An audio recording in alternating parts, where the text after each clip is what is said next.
All right.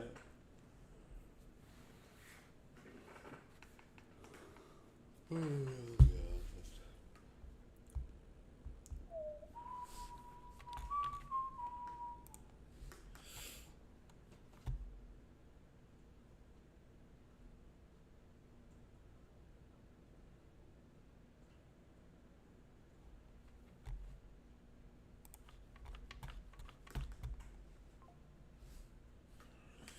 104.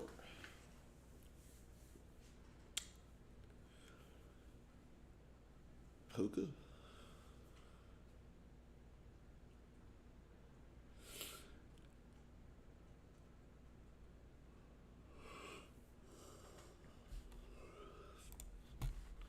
Nice.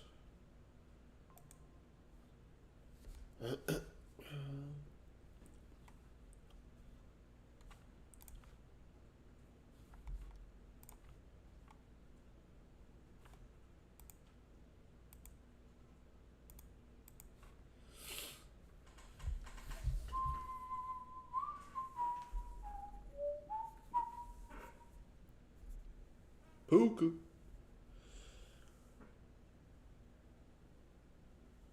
Hookah. Oh, shit.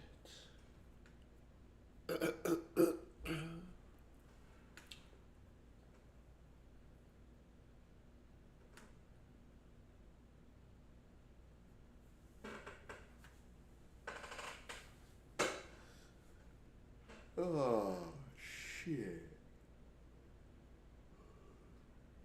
Fuck.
Uh,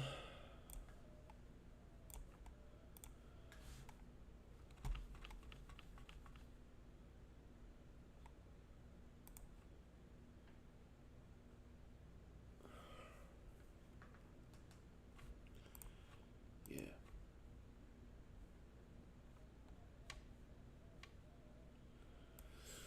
Load up on Brock Bowers.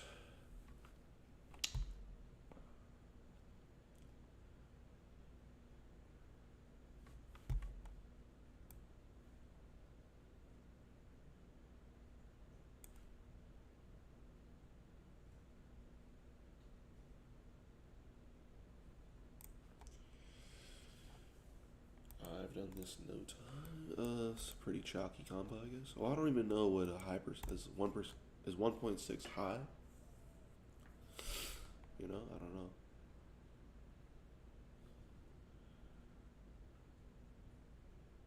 Uh,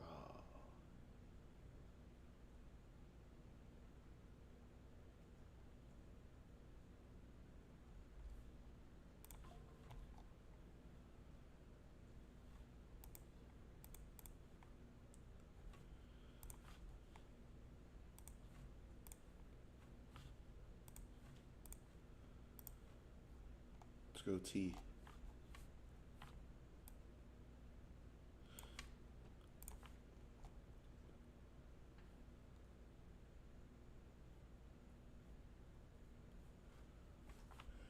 T. Higgins. Nice, I've done that 0 times.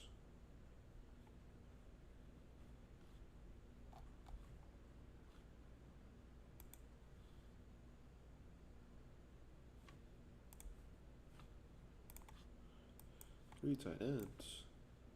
What the hell? All right. We are well on our way.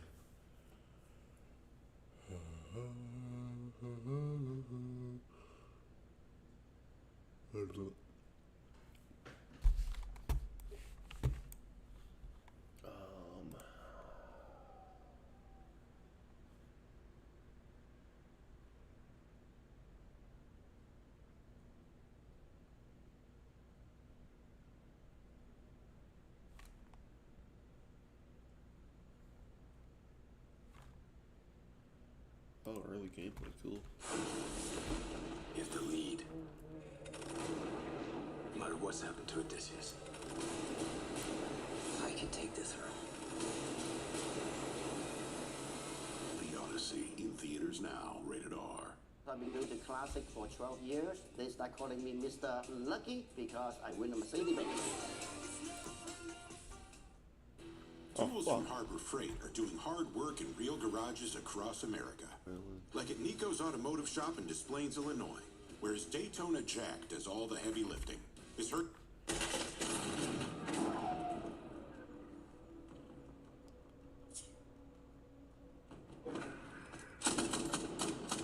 I mean, that's just unlucky. You know what I'm saying, bro? I'm playing the pipe, and she's on the other side.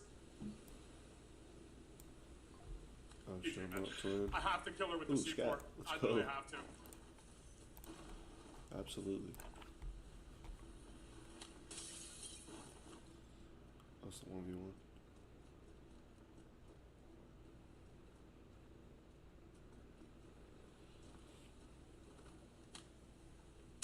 Oh my god, I got lucky. Oh my god. A blind duck finds the water every once in a while, boys. I stood up Fun into fight. it. Nice, bro. I got lucky. Nice. Hell yeah. Needed that. My shit lagging, twin. Stop showing. Up now. What was that? I think Cat's talking. I can't hear anything. I would have liked Montgomery. Do I want Adams or Swift? I can't hear, bro. Chat, I can't hear, bro. Yeah. I'll take Swift.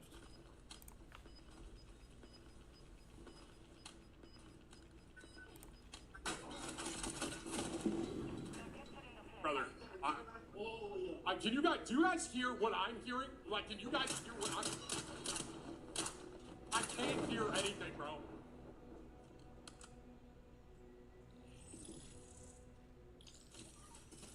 At 4-6, here we go.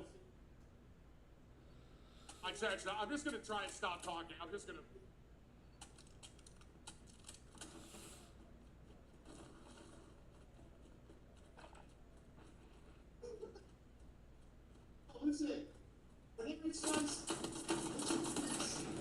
Holy shit, bro. Well, boys, we're gonna lose the worst world first 1v1 then. This goes down to a 5v5? Round 11? Holy shit, bro.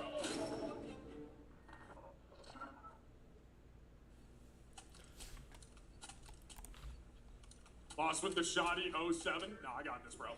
Just trying to make it interesting. Hang on.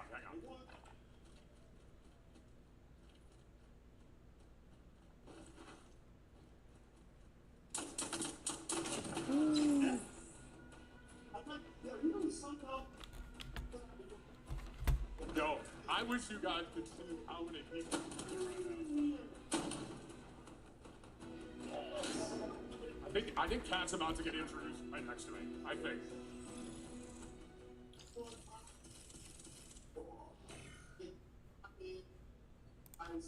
She's got the pistol, GG. GG, bro.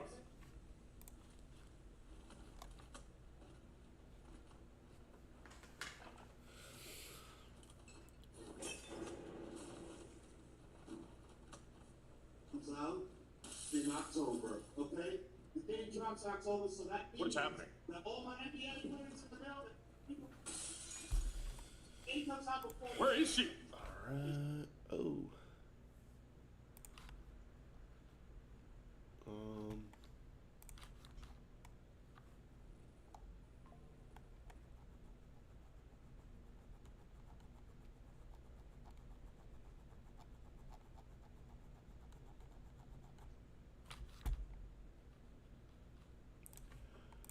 Let's go Big Marv for the Week 17 stack.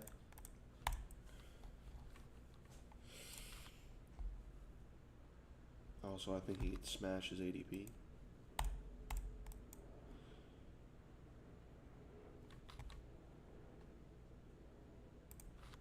QJ.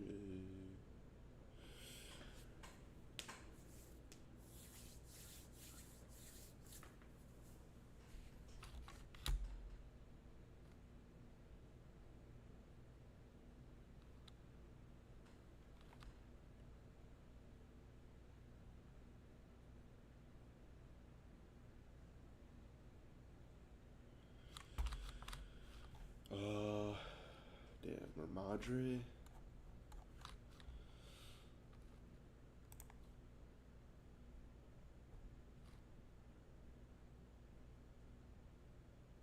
I'm gonna go Hurts.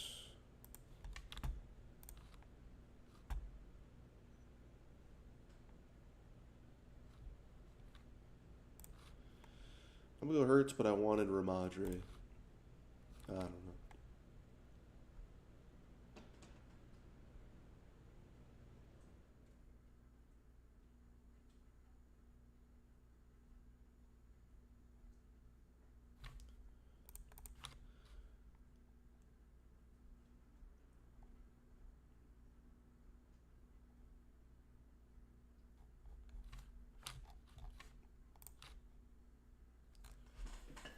Alright.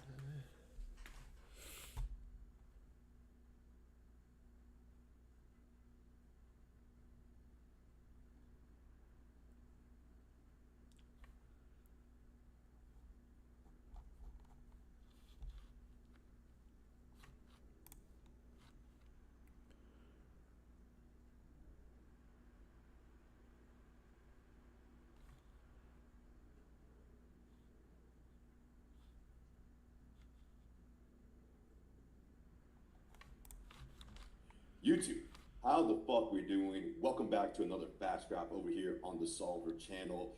Today, we have another very special guest. This guest needs no introduction. One of the fantasy goats, and according to the Rolling Stones, the best fantasy player of all time. Justin Herzig, how we doing, brother? Doing well, David. I'm excited to jump on this. You've had some great guests over the past few days and such. I'm pumped. Let's get to drafting. Yeah, so we're gonna go ahead and rip the Band-Aid off, go straight into a BBN here. If you want to join, want to get, sounds like it's pretty strong. Sounds like he could be a go week one. 107. And I think there's also just a short-term memory aspect of he was absolutely dominant before that injury last year, and now you've got a tight. I've talked about this on two of the last streams that we did on our Thursday ATR, both with Silva and then with Dago yesterday, how that more tightly concentrated target tree of the wide receivers obviously helps the wide receivers. How is that going to play with the Tucker Craft aspect? But even when talking with them, like his talent, his yards after catch just leaves him, I think, a little more opportunity to still excel, even if he loses out on a few targets because you've got better wide receivers more in the field that are earning those targets more. Yep, it seems like the ETR team will be a big Green Bay Packers, have a big Green Bay Packers bet this year, so I love it. Went ahead and logged into the solver real quick. Let me make sure we have no audio on our picks, so you are not annoyed when we're on the clock, or you are not tricked that you might be on the clock. It's actually us. So out of the 1.07 hole, kind of a little bit of a teardrop around this section of the first round, but also nice because we have a lot of flexibility. We can pull up one of the wide receivers that we have ahead in our rankings. We have Justin Jefferson ahead of CD and Amon-Ra. or we can I just think go with one of the running By the way, backs. we lost the stream, or the screen share. We got to pull that back up. I think when you lock combination of efficiency and the roll, just such a highly, from the high value targets and just so much of them, we've seen the efficiency decline a little, and Gibbs and Bijan have already been able to separate. So even though it's not like last year we were getting McCaffrey in the back end of the first round, but you could tell yourself a story that he was actually going to be the clear, far and away number one. Now, I don't think you have that upside story, but I still think he's a really, really solid pick. I think led the league in red zone touches last year. Still going to have, over 100? He had over 100, was it receptions last year too? Yeah, crazy. If I told you I have a magical time machine and I told you CMC played all 17 games this year, where would you take him in the draft? Or would anything change for you? Are you still? It changes because you're building in risk of the others. Like if you told me that Gibbs and Bijan were also playing 17, then I'd still take McCaffrey after them. I'm just trying to think from a game theory aspect of that known commodity of that health. I think I'd probably move him to number 3. 3, yeah. Yeah, but you could tell me I'm wrong, and he actually should be 1 just from an injury aspect of that known. Here on the clock, and just one pick, we have Chase Brown, A-Chain, Big Dog by ADP, by ranking Big Dog London. Still a pretty flexible part of the draft. We can really go wherever way we want. You have any preference here? I'm usually Chase Brown or Drake London. I'm good with either. Yeah, I do love Drake London, but I get so much of him, so I think Chase Brown is, fine to go from an ADP here and just starting running back.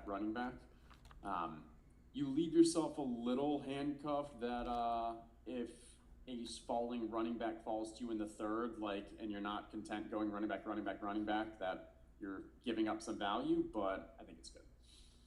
James Cook at the 105 is wild behavior. Let's hope that he doesn't do anything too outlandish here so we don't risk it. Josh Allen. Josh Allen right here at the 2nd pick. Okay. Trey McBride over Bowers. So, nothing that egregious. Just not something you see every day. So maybe we get a falling ADP value here in a couple rounds. So James Cook, Trey McBride, that is quite unique, to say the least. My only concern with that is that McBride has been falling a little bit the last few days. And, in a tournament as big as BBM, if you do get to the finals, there's a chance that the 12-hole of James Cook teams might have McBride in the 3rd, 4th round. So from a game theory aspect, I'm not a big fan of that, but his ADP is 28.6, I think it was yesterday. We got him at pick 31 in a BBM. And I was, this was Daigle and I yesterday on stream and felt really strong about that. We did a little deeper dive into where their ADPs for Bowers and McBride, kind of how they started and going. They both started literally at 22. They were right next to each other. McBride has just slowly been falling to this 29 ADP. I think it's got to stop eventually. But to your point, sure, you could also say James Cook might be a pick 8 or 9, or maybe pick 15, 16, and then you're getting McBride in that later part. It doesn't have to, McBride doesn't fall all the way to pick 36. You could be getting him at 32 and 33, and you just did something a little more unique with the James Cook there. Exactly. So we're up here on the clock in 3 picks. I will say I saw Ryan Paganetti. He has blown up on Twitter recently the last few days. I guess he was an analytics coach with the Raiders the last season and now is out of the NFL. But he was saying that the entire season plan was to have Brock Bowers break the reception record and target record for tight end. So obviously different coaching staff, but just having that in the range of outcomes is certainly quite enticing. Yeah, it's one of those things, though, is that, we also want to give our running back, I mean, you don't say running back, but, right. Oh, he's going to get 400 touches, or he's going to get 20, 35, 30 touches a game. On the clock here, sorry to cut you off. I'm good with Zay. Love Zay this year, one of my favorite picks on the board. Just a bet that he scores a little bit more touchdowns this year. That's something that's not as predictable year to year, but I am sure that he's a very talented player, and, it's a pretty nice stack with Lamar Jackson in the 5th round if he falls there, so... Yeah, there you go. And speaking of Lamar, we got a question from chat here asking about Superflex, but asking about Lamar versus JSN. For me, and let's see, this is for a redraft for a managed league. For the managed league, I'm usually more willing to lean into the 1Z positions. Obviously, Superflex, I guess it's a 2Z position with 2 QBs, but I feel that those are the areas where it's harder to kind of, win on the waiver wire. So give me the elite QB here. Same thing with like a McBride Bauer. Give me the elite tight end in those situations, because it's a lot more difficult to get that both consistency and upside at a 1Z position. And I'll be able to find, through waivers, the running backs that find their roles, the wide receivers, the younger guys that break out, and so forth. Yeah, for some context, Justin, the guy that commented in the chat, ETR has Lamar, I believe, 4th ranked overall in Superflex, while we have JSN 7th. I need a running back, To answer boys. your question, we have a slight Oh, preference towards Lamar. Granted, those are best ball rankings, but it being in the first round, it's kind of the same thing. So we're on the clock here in 1 pick. We have a falling neighbor, someone that I'm not too keen to right now. Thankfully, he goes off the board. We get 3 picks of value on 10 McMillan. That is what the solve was recommending to us. By rankings, we have Devontae Adams, Loveland. Do you have any preference here? Yeah, I trust the solver here.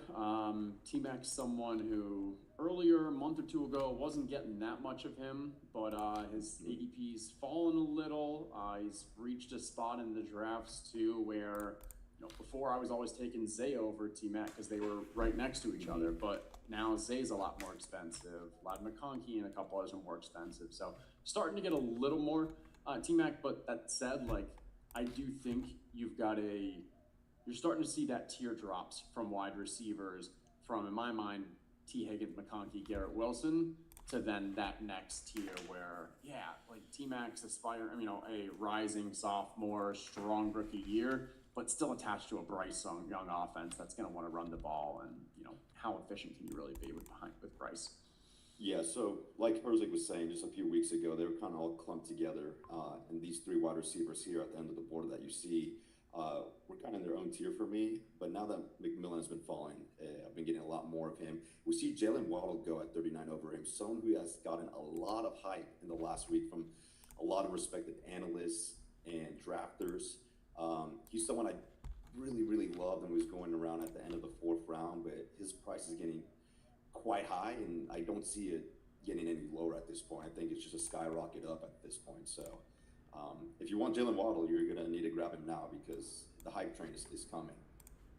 Yeah, I think that's fair. I agree with you. I'm not someone who's probably going to be chasing Waddle up the draft boards. He's reaching, as I mentioned, I think he's still a tier below that T. Higgins, Lad McConkey, Garrett Wilson group. And if you're going to start bucketing him there, I'm just not going to have any of him.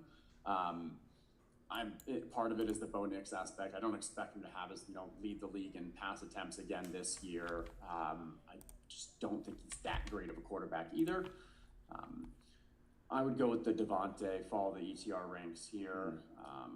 We have lots of options here. A lot of nice options, stacking option. If Devontae goes off, would you be interested in Jameson? Nope, perfect. We got Devontae Adams, someone who... Wait one sec. Oof. What do you want to do? Because Lamar and Zay, you go with the stack? Yeah, so this is my favorite stack on the board right now. I kind of want to override the solver recommendation. Let's do it. One that I have so much Devontae Adams. I'm probably at 30%, and while I do think he's one of the most mispriced players on the board, I do see scenarios where it's a little bit more bearish for him, whether he's just declining from age, whether the Rams are such a dominant defense and team overall that their volume goes down a little bit more. Obviously his red zone role is incredibly strong, but when we have Zay Flowers, I'm comfortable grabbing my first QB there. So really can't a pick where we can't really go wrong at. Yeah, I agree. Same thing for me with the Devontae. Also, it's one of those where this is me favoring stacking more than ranking. Now, ADP value and ranking were pretty close there. I think it was something like 50 and 55, but that stacking is just so important, especially for a contest test like PBM. Also, when you're able to stack a rushing QB with his Elite 1 option, when Lamar has a huge game, when Zay Flowers has a big game, that means Lamar's game is probably huge because we already know Lamar's getting that rushing floor. But if he's bringing a pass catcher along for 102 or something like that, we're talking 35 plus games for the QB. So I really want to, when I get Zay, make sure I prioritize Lamar. So we're recommending here Parker Washington and Jadarian Price. A nice week 17 correlation with Price. Again, it's kind of choose your own adventure. I'm good with either one here. I'd go wide receiver. Look at our draft capital bucket there. Obviously, we spent first 2 rounds on running back. You can see we're already like in the top half of the RB bucket. We're way behind on wide receiver. If we're going to be going, 2 running backs early on and taking an elite QB, we have to quote unquote take our medicine at the wide receiver position in these middle rounds. Justin, another question here. He's actually wondering why best ball and redraft are different. Redraft has Jason 6, Lamar 7, and Superflex. I'm not too sure, but my initial guess is the ceiling that Lamar has can help you win a GPP. I think there's a few reasons. So one is easy. One is ADP. I'm not sure where your redraft kind of site is, but our best ball rankings are definitely taking into account ADP, so that's going to play a role. Second thing is when you're taking a best ball structure versus a redraft, you need to start and pick who you're starting every week. And so if you draft 3 QBs, it's better to have 2 that you feel better about in redraft because you know you have to start them. Where in best ball structure, if you draft 3 and like they're all pretty similar, you can actually get more value out of them because it's just going to take the best scores. Where if you have 3 similar QBs in redraft and you have to make those decisions, you're not going to do it optimally. So there's a little more value in best ball potentially for like, hey, we want to have like an elite one on redraft. Like there's different dynamics that actually should come into play for a rankings aspect. And then also we're playing more for upside in best ball. We're taking into account the ceiling outcome more. Managed league, your consistency, your floor, your median do really matter. Love it. Excellent explanation there from Persig. Going to be on the clock here in 2 picks. Alec Pierce from Mondre Stevenson. QJ are recommendations. At this point in the draft, I typically go Ramondre, but I would be good to audible to a wide receiver if we so. No, I like Ramondre for we're starting to see after the running backs here pretty strong drop off. This gives us flexibility. If we want to go for just 4 running backs, we can, or we can take these 3 and now wait till they're at the end of the draft and grab 2 others and just call them that a 5. Hurts and Pacheco. I'm good with that. I also don't or Ramondre and Alec Pierce Daniel or Jones. I don't know who else was, but Quentin Johnston. Yeah. No better place to do a hyper fragile build with Justin Persig himself, the winner of BBM1, with the same exact build. So lots of flexibility here, whether we want to go 4 or 5 running backs, that is certainly an option. But as you see, our draft cap allocation is pretty full with running backs, so it might be a while before we grab our 4th or 5th one. And if we do grab one soon, it probably because of crazy value, we'll stop there. So all right, done at that. Agreed there. I also I feel so good about the late tight ends that are available right now too. And so we're through 7 rounds, no tight ends, not concerned at all. There's guys in the middle range that I like that I think are strong values, and there's guys at the end of draft that I'm very content with. And so especially on underdog, I'm going to end up with a lot of either 1 middle, 2 late, 2 middle, 3 late, whatever it is, just avoiding those elite ones that are kind of costly. Mm-hmm. It's tough to tell yourself that position where you want to fade, or maybe not necessarily even fade the Bowers and McBride, but have an underweight position. But given the value you have in drafts with the tight end position, it makes a ton of sense. Yeah. On the clock here. Sorry, go ahead. No, I was going to say, and it is different per site, because on DraftKings, I do think tight ends matter more, so I am taking more Bowers and McBride and such. Now, when McBride keeps falling, we'll see, and obviously everything's cost dependent, but hey, if Alec Pierce is following us now, 10 spots, sure. Yeah, so if you're not going to take Alec Pierce here, you're going to have absolutely 0 of him throughout your underweight position, but given the value you have in drafts with the tight end position, it makes a ton of sense. Yeah. On the clock here. Sorry, go ahead. No, I was going to say, and it is different per site, because on DraftKings, I do think tight ends matter more, so I am taking more Bowers and McBride and such. Now, when McBride keeps falling, we'll see, and obviously everything's cost dependent, but hey, if Alec Pierce is following us now, 10 spots, sure. Yeah, so if you're not going to take Alec Pierce here, you're going to have absolutely zero of him throughout your entire portfolio. I will say, I've heard from a birdie that Alec Pierce is running full speed routes at IMG Academy right now. There's no reporters there, but I have a friend who knows someone that works there, and that's what he's saying. So I've been trying to get a little bit more Alec Pierce just in case some news comes out in 2 weeks in camp that he's, good to go. But to the naked eye, to my buddy, he says he's all good. So that's especially. I was gonna say that's good because a lot of my buddies can definitely tell the difference between like a 75% and full speed route without training pads. So like I'm glad that our buddies are.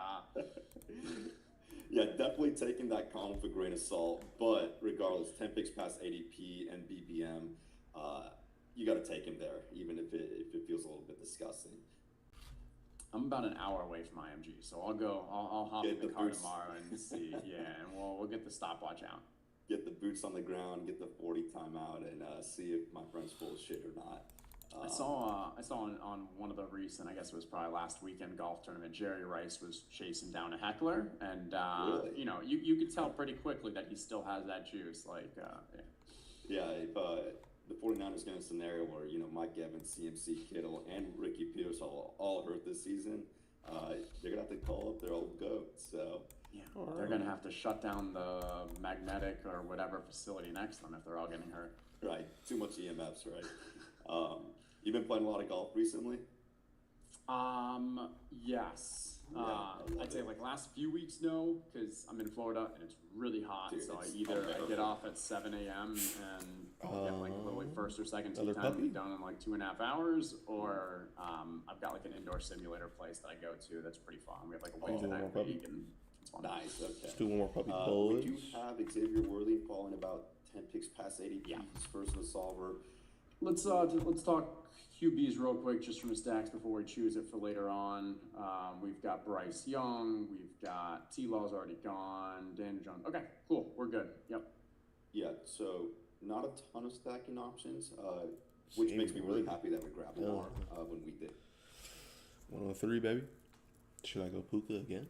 Nah, I gotta go Jamar. I have to.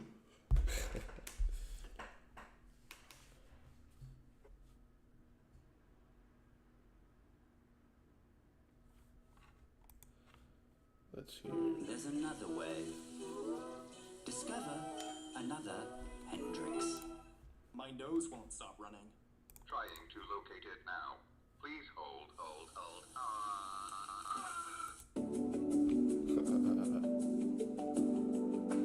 Rashad White. 2% Rashad White. So I thought these would be. Not anymore. It's funny, the numbers have actually directly switched around. I checked this morning. So obviously do this. Yeah. Go.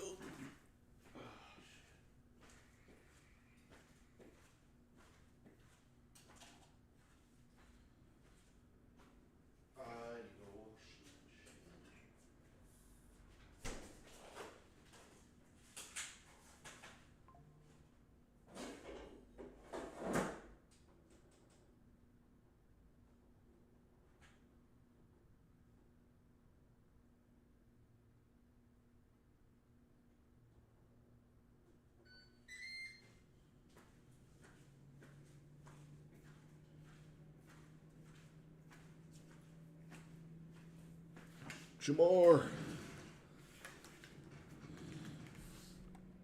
Let's go, baby. We're gonna have 24% Rashad White. So Okay, all right. I'm still drafting him, but like at that time that I was generating my 42% Rashad White, I think his ADP was like right around 120, and he's gone up exactly a full round. He's now at 108, and so. I mean, I never really desired to have 42% of anyone. I viewed him as a spot where I thought his ADP just made no sense to me. And I expected that at least one of his or JCM's would shoot up dramatically. I still have him ranked slightly ahead of ADP, but I have him ranked like 4 slots ahead of ADP right now. So if he stays there, I'll be like 10% the rest of the way, and I'll probably finish. Come play with Giannis, LeBron. 20, which is dumbass. In my perfect world, if I'm drafting 40% of someone in May or early June, it's because I think their ADP is wrong. In best case scenario, their ADP moves up. I can put my exposure down, and I have a more efficient exposure there. So Yeah, no, and I have a lot of Rashad White also, but a lot for me is like 40% of what you have, which is still pretty well over the field. Oh, in the first round, man. the same way. I think it was a strong pick where you were taking him up.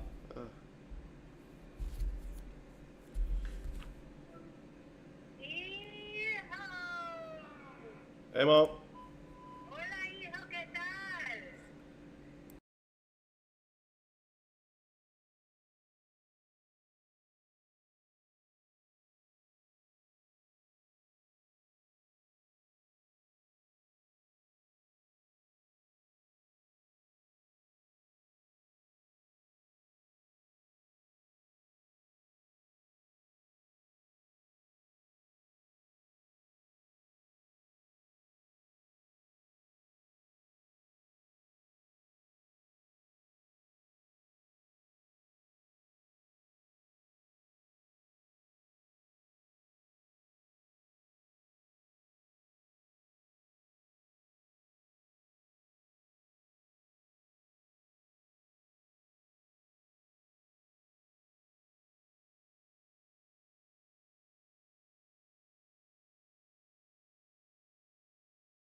Hello.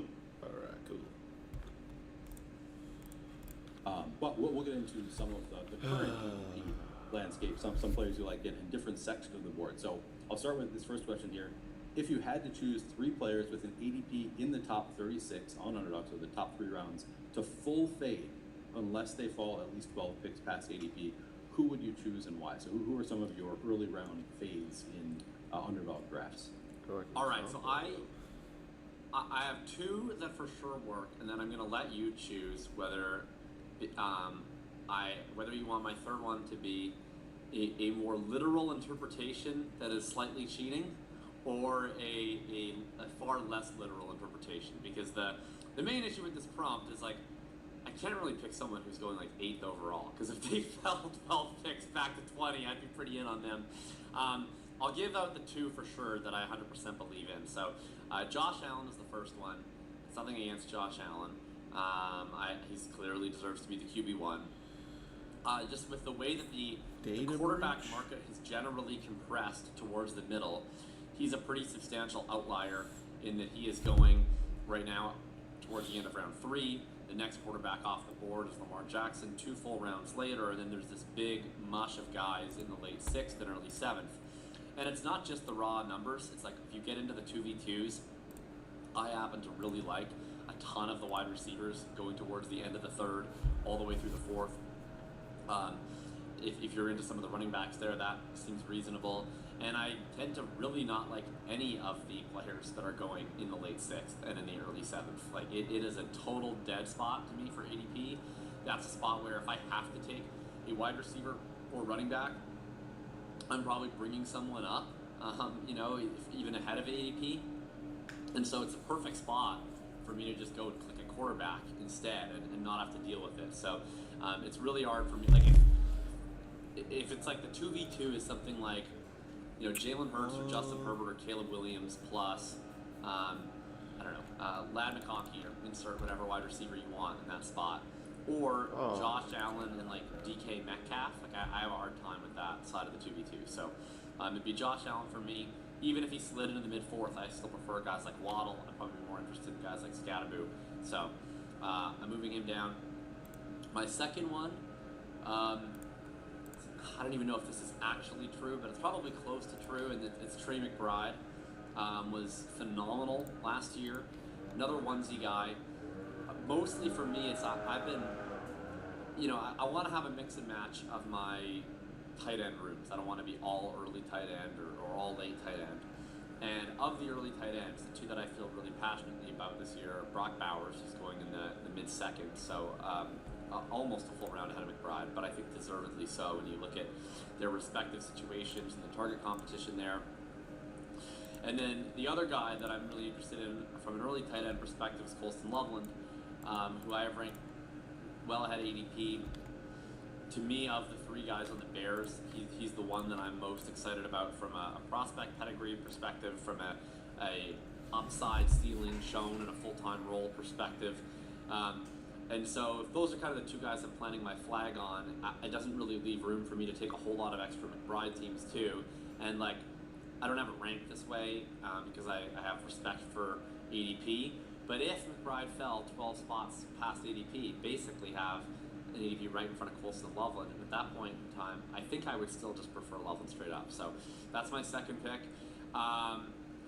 My third one is the cheating one because he had an ADP in the top 36 until like literally today, and I saw he had 36.2. But I'm just gonna pick him anyway. So it's Javonte Williams for me. I wrote earlier in the offseason about this sort of the traditional running back dead zone, and whether with increased running back ADP, some of the old rules about the dead zone might come back to life. And I think Javonte is the manifestation of this. We saw in recent years a lot of talk, and I wrote articles saying this, that like, hey, a lot of the old archetypal conversations about the dead zone, they don't really apply if everyone knows that drafting dead zone running backs are bad and they're getting hammered in market value because of that. And so there were guys like Joe Mixon, for instance, who was a dead zone archetype of back who was technically going in the dead zone towards the 5-6 turn, but like, this is a profile that probably a couple of years previously we would have been drafting in like round 3. And so the type of floor ceiling combination that probably did look like not a very good process pick going in round 3, you move him all the way back to round 5, that's a very different story, and obviously worked out quite well. Javonte I view as that type of archetype who's just going back to the area in drafts where this type of volume-based dead zone back has traditionally failed. He's going right at the 3-4 turn. He's certainly not a talent-based bet. It's a projectable volume bet. And most critically, I think people are just not talking enough about how crappy his receiving profile is. So last year, on the whole, he has 51 targets. That's fine. Turn that into 137 receiving yards. That's putrid. And then if you look at the splits, it really gets more concerning because there was a run of games there where early in the season that Javonte had some decent receiving production. He had 6 catches in week 2, then 5, then 3, then 1, then 5. All but one of those games CeeDee Lamb missed. From the game that CeeDee Lamb returned onward, I'll just literally read out his game logs. 1 catch, 2 yards. 1 catch, 8 yards. 1 catch, 0 yards. 1 catch, 0 yards. 2 catches, 14 yards. 3 for 21 in the touchdowns. That's one solid receiving game. And then 2 for 0, 0 for 0, 2 for 9, 0 for 0. It's a remarkably poor receiving profile. And if that's what we're looking at this year, then to me that's like around 6, 7, 8. Like that's like a pure 2-down profile. I understand it's on a good offense, but if what it is like 15 to 18 carries every week, and maybe slightly better than a half a chance of a touchdown, I think at best that's like a middling pick at his cost, and certainly doesn't take into account any of the downside risk. Love those answers. I've taken a fair amount of Javonte, sadly, so that's a little bit scary for me. I am curious if I had given you, the other out to cheat a little bit. So, it sounded like a first round pick that you might have chosen. Who else have you thrown in there? I was going to stay on the same team as Javonte. I was going to pick CeeDee Lamb. And, that's not actually true because obviously if he fell to pick 21, I would have a 100% exposure to CeeDee Lamb in and around that cost. But he's my player that I've taken the least of in round 1. I was trying to come up with someone spicy in round 1. And largely it's just 8-pick fall. We've seen this before with teams that all the circumstances in the world hit in one given year, and you get this all fireworks offense where multiple guys become massive hits at cost. And I know CD wasn't because he went earlier and he missed time, but potentially could have been. And then the next season, we kind of project that same offensive environment going forward, and you see Pickens going right at the end of the second and CD going in the mid to late first. It is really, really hard to pay off over a full season beyond those costs, even for 2 incredibly talented players. It makes me a little bit low on both of them because I just don't know that you can count on the same set of circumstances arising again. In particular, I think their defense is actually going to be totally fine this year. They were significantly better last year after they added Quinn Williams. They add 2 players that I loved in the NFL draft. Caleb Downs, my favorite player in the draft, and then they add Malachi Lawrence as well. So I think you're going to see substantial improvement on that side of the ball. It's going to make them a little bit less of this carnival team, and then any level of decline from Dak from the level that he played at last year, any health or any issues really throws a wrench in things. And so I decided I was trying to figure out which one of these 2 I feel like I'm more out on. And I think it is CD. Typically with Higgins, I've been when he has the big season and he goes in the late 2, I'm out on that. And then when he has the poor season and he goes back into 3-4, I'm in on that. But that's because I think there's a pretty massive gap between him and Chase. I'm less convinced that there's a massive gap between Pickens and Lamb as talents. I see them a little bit more equivalently. So to me, I think a more efficient pricing would be Lamb going in the early 2 and Pickens going in the early 3. I tend to prefer betting on the early running backs from the back end of round 1 because I don't want to pick guys like Javonte Williams. So I'm usually going Genty or Cook, and then I'm coming back with one of Barkley or Walker if I have it my way. And then, so I'm not usually using Lamb. And if I am taking a wide receiver, I prefer Jefferson over him straight up pretty solidly. So that's how he's not really entered my portfolio. Just out of curiosity, are there any parts of the Dallas offense that you really are into at cost? Do you like Flournoy or Ferguson or Dak or anybody else? Yeah, it's been an offense I've been lower on. Certainly not because I think it won't be a good offense. It will. I take some Pickens. I'll be a little underweight, but he's certainly not a full fade. I am like weirdly in on Flournoy, just like mostly as a contingent bet, but I think he can actually play. And then if I'm not taking that much Dak, mostly because I've been lower on CD and Pickens, and like I don't know, it's kind of hard to like force yourself to pick Dak in the 7th in hopes of adding Ferguson and Flournoy. It's just a little clumsy. So I think my highest drafted Dallas Cowboy will be Flournoy, and then I don't know, probably followed by like Jaden Blue in the 18th round. Okay, nice. Someone's saying it's tie game. Congrats to Jake. Jake, of course, really wanted to watch soccer right now. This is poor timing, which I did not realize when we scheduled it. We'll move on to the second question, which is kind of the inverse, not exactly the inverse, but are there any players with an ADP in the top 108, so top 9 rounds, who you would expect to draft more than 8% of going forward? So you'd be with the field or above the field, even if their ADP immediately shot up a full 12 picks. All right, so I'll start off with 2 guys from an offense I'm really in on. And so the first one is Jalen Waddle. He's the guy that I really realized just how high I was this week, because I finally did my first set of redraft rankings. And when I've been doing best ball rankings, I've just kind of had him settled in. Like I said, I like a ton of the wide receivers in this 3-4 range. And so I'm not really spending a lot of time picking and choosing who I like the best. I'm like, well, I like Waddle. I'm going to have him ahead of ADP. But I like a lot of the guys that go ahead of him too. So I'll slot him in behind that, and I'll kind of, I don't know, try to end up at like 12 to 15% of everyone. Just like something I'm happy to do. But then when I was doing redraft rankings, I'm approaching it more from the mindset of like, if I have one team, you know, who's the guy I really want? And I ended up putting Waddle like ahead of Garrett Wilson, Tedero McMillan, Lad McConkey, Emeka Egbuka, Luther Burden, all these guys go ahead of him, some of which I also really like. I view him as a bona fide star. 2.19 yards per run or higher in 3 of his last 4 seasons.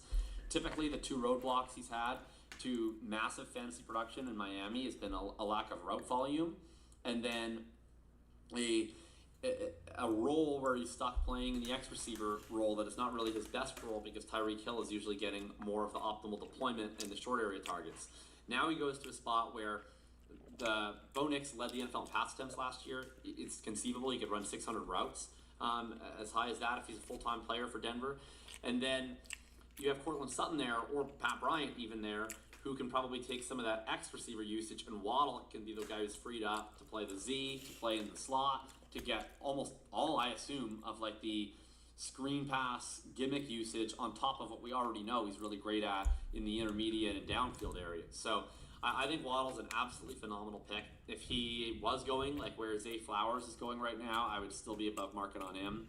And I would be above market on his quarterback if he was going a full round ahead, because I don't understand the market, and I don't just mean the best ball market, like the overall betting market, what they're doing with the Broncos, it makes very little sense to me. This is an offense that lost no one from last year, and it basically only added. They add Jonah Coleman at running back, they add Jalen Waddle at receiver, their O-line is still fantastic, and Bo Nix is going into year 3. I expect, if anything, probably growth from him at worst. I expect him to play at the same level that he played at the last couple of years, and yet they're actually expected to score less touchdowns this year than they were either the last 2 years by Vegas lines. Their win total is throttle. I'm not saying they're going to win 14 games again, but it seems like the market is viewing them as like a below average offense and a relatively average team, and I really don't see it that way. I think this is probably a top 10 offense in the NFL. I think it's a top 5 team in the NFL, and so I'm going to bet against the market here. I've not really been in on Sutton, but I'm aggressively in on Waddle. I'm aggressively in on Nix. I'm in on the entire backfield. And I'm even into like late stabs at Pat Bryant and Evan Ingram. So Nix would be a guy, been a fantasy QB1 2 straight years, not being drafted at that cost this year, despite going into year 3 and having by a mile the best weapon that he's ever had to throw to in Jalen Waddle. So very, very pumped about Nix. I would take him ahead of Mahomes. I would take him ahead of Purdy if I had to. I would take him ahead of Dart if I had to. I think he's a phenomenal value. My last guy for this is just...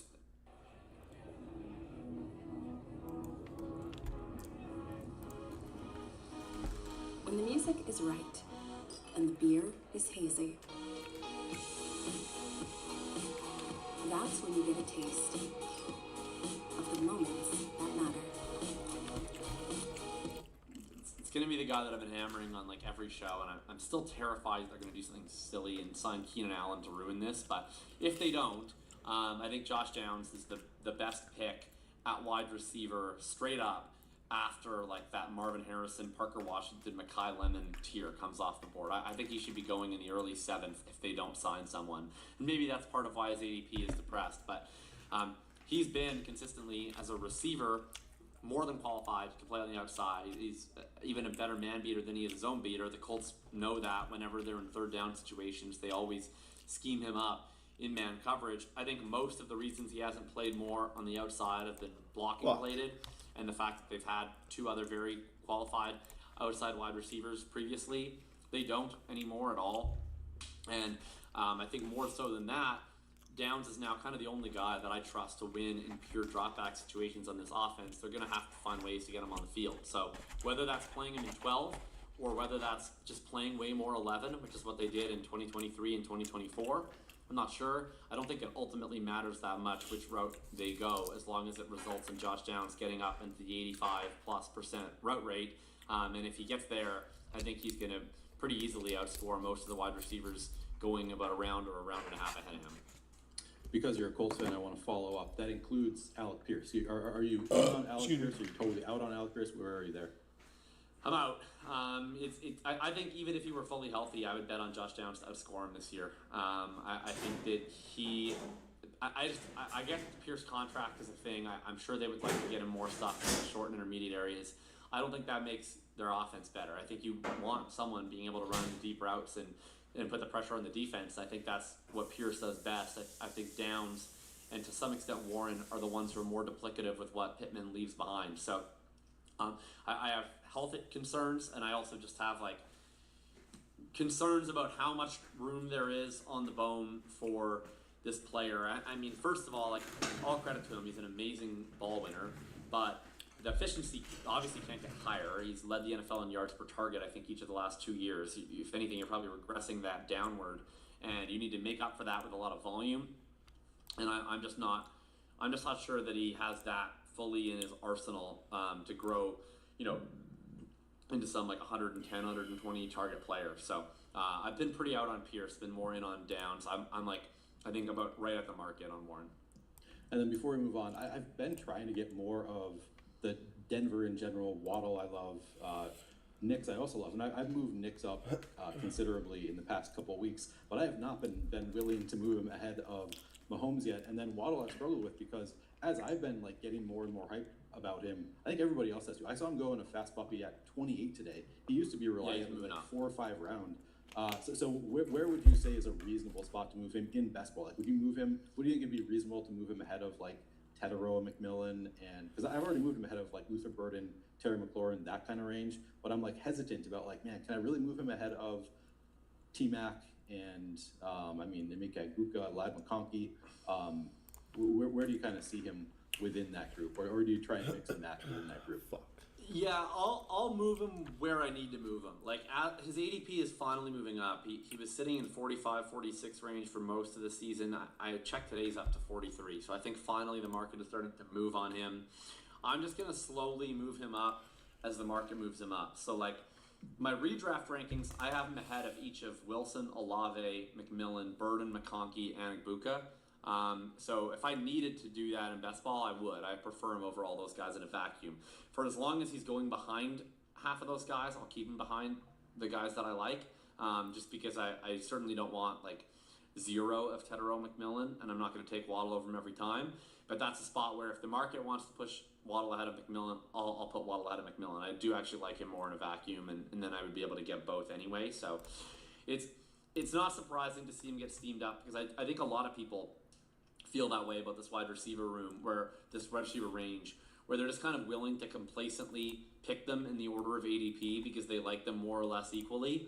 And so that kind of keeps everyone's ADPs in check. But we saw it with Flowers earlier in the offseason, where, people, and myself included, were making a bullish case for him, and then all of a sudden like, oh, we got to move him up, and then once we started doing that, he moves up a full round. And I could see a similar thing happen pretty easily with Waddle, where if he's now the guy that's getting all the steam, people will just push him up, up into like the T. Higgins, Zay Flowers range. I could see that. Love the conviction. Maybe I've started when I'm really paying attention, moving in my sometimes into that group ahead of them, but I've just been a little bit hesitant to push it too far because, like you said, I still want some in that range also. We continue to get updates on the soccer game in chat. Is that okay with you? Are you okay with getting these updates That's in great. chat? Or, okay, yeah, I'm not PVR. I it. don't care. I'm not like some Argentina fan. I find England as a country annoying. I find their fans especially annoying. And so I always seek joy in their unhappiness. And it seems like they're probably unhappy right now. So that's great. But no, I'm not going to act like I care that much. Tom, I just want to say I'm sorry for Jacob's behavior. Well, I never seek joy in Tom's unhappiness. I hope Tom, on a personal level, I wish nothing but the best for Tom. Okay, glad to hear that. All right, final question before we get into a BBM. And I posted a board of mine, so you can see all of my running back exposures for underdog post-draft stuff here, which some of them surprised me, frankly. But the question is, let's say you're drafting from the 101. You've taken Gibbs or Bijan. I assume you do that like everybody does with the 101 most of the time. Lord. But with the way the draft man, elite tight end, man, I'm not really enjoying. Try and lay out the rest my of the board. But you don't take a running back until pick 96 at the very earliest. So you get, an elite running back to start. I could have got Colson level or a B build. What would your ideal running back room after pick 96? Nico Collins, Chase, 96, Brees, assuming you Lovely. can take any running back at ADP, but none fall more than 3 picks past ADP. So what would you like your running back room to look like? Instead, here we go. Bijan or Gibbs, whichever is your favorite. Bowers this and was Evans. a wildly fun question. I was so glad you asked this one. Or Collins and a nice brain teaser. So I decided in this scenario, I'd probably take either 6 or 7 running backs. I decided just for fun, so I can name even more names, that I would do 7 running backs, because why not? So I started with Gibbs in this scenario, and then we're going to come all the way back to 96. I'm going to take my boy, Rachaad White, at pick 96. Now 24% Rachaad White. And my initial thought was that I would get off to a fast start and take J.K. Dobbins, but I decided to do something a little bit different when I looked at the rest of the ADP. So instead I'm going to go for the home run swing. I'll take Jonathan Brooks as my other one. So I'm going to start with White and Brooks. And then I'm going to come back to the next one. And look, a lot of people thought the Rachaad White thing was all about Rachaad White. It is a little bit, but it's a lot about the Washington backfield. So I'm going to double up. I'm going to take JCM at this next one. So I'm going to lock in my Washington running back, RB2. I'm taking Casey Concepcion with my other pick at this turn, so I'm not going to take a running back 5 just yet. I'm sitting on 4, but I am going to come back at the next turn. I'm going to take Jonah Coleman, so I'm going to get my access to Denver's running back room through him. That brings me up to 4 running backs, I believe, and so then I'm going to come back. We're going to do Dylan Sampson. I forget exactly at which turn, but I had mapped this all out in my head. And so Dylan Sampson's going to be a guy I take there as my RB5. And then with whatever it is, however the picks need to work out for this, my RB6 and RB7, I will take Braylon Allen and Jaden Blue. I lost track of where I couldn't find Jonah Coleman on my board, so I lost track of where we were also. But that is Coleman. I was taking at like 145. Okay. And then I think I'm taking Sampson at like 168.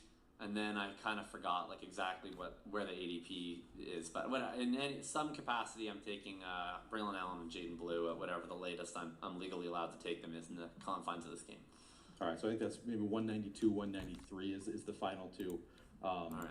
Yeah, or I guess that's 16 and 17, so maybe one of them in the 18th round there. Yeah, that seems like a pretty fun. I'm so glad that you took Jonathan Brooks, who, as you can see here, I have 46% of Jonathan Brooks in this post-draft contest. I have a lot less Rachaad White than I thought I would. At one point, I thought I had like 20%. Apparently, only 11%. So you can call up my lies now, as you just see my board here.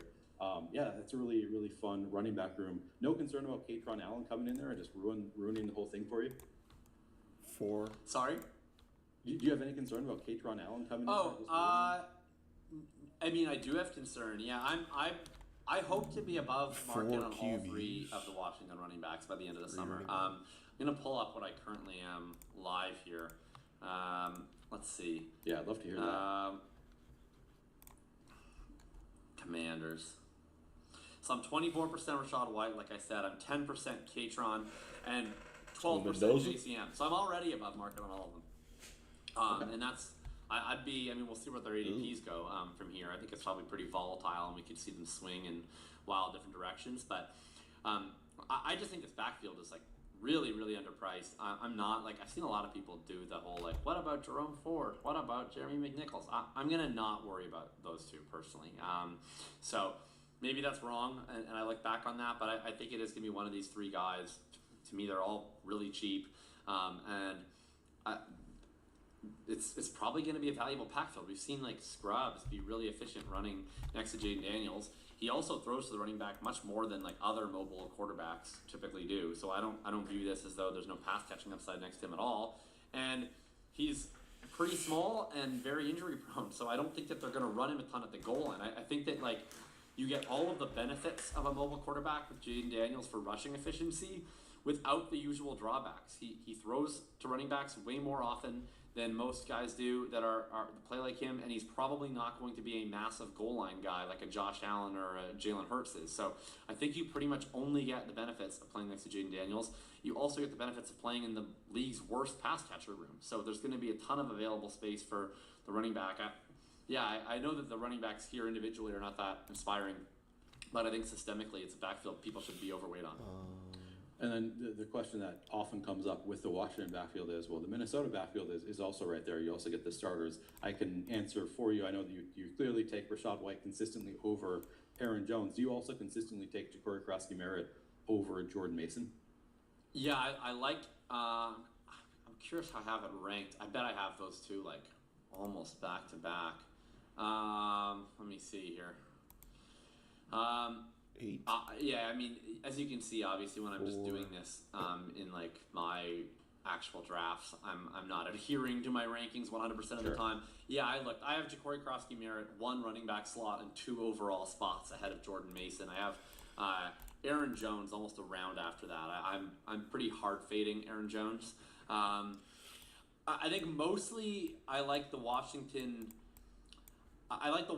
pass catching upside a lot more. KOC's historical throw rates to running back really low. Falls from the Sean McVay tree. Also has a really low historic throw rate to running backs. You do get some of the benefit of the rushing efficiency with Kyler, but I think mostly it's just that the scheme and then the weapons on Minnesota are so much stronger in the passing game that I don't think there's a ton of receiving upside. And you look at like the XFP profiles, Minnesota's been a really low expected fantasy point backfield for a decent time now running, and they also just think on pure talent. Like obviously the Washington backfield is not great, but I would say at each spot, like I think JCM, I don't know if I'd say he's better than Jordan Mason, but I think he's certainly higher upside.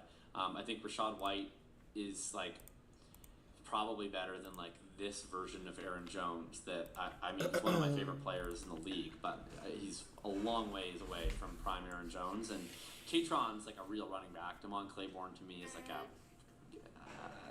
if he gets involved, it's bad news for the other two, but I don't think he can just take over the backfield. Yeah, I think I view it largely the same way. I'm not sure about the JCM versus Jordan Mason one. I also like, you can see here on my screen, I have 16% Aaron Jones, and yet in my heart of hearts, I kind of feel the same way as yours. I'm like, man, I just don't feel great about Aaron Jones.